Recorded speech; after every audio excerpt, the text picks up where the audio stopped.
បទាត់ផុតដៃសវែងសំដាងបាទចម្ងាយប្រមាណជាជាង20ម៉ែត្រនរុនអាចបំពងសំណាញ់ទីរកគ្រាប់បាល់តាមស្មើឲ្យបឹងកេតបានលទ្ធផល2-2កំពុងតែក្តៅកគុកសម្រាប់ជំនួប The Classic Match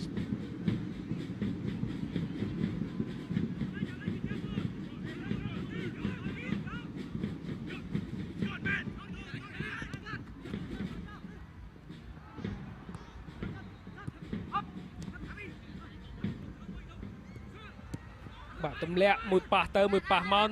អោភិរុនបាទតែទូទៅខាងក្រោយនរុនផ្ដាច់ពីអូសេតាកាគីបាល់ចេញទៅខាងក្រៅ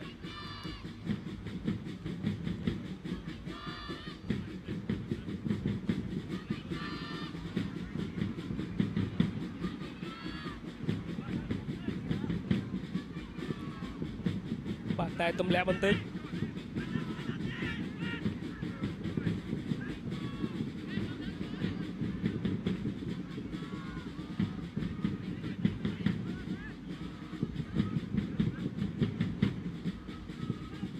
បាទបញ្ជូនទៅខាងក្រោយសិនឲ្យសវែងសំណាង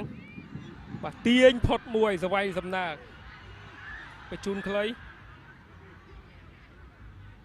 ចលោមួយទាត់ប៉ះជើងបាល់ជាទៅខាងក្រៅ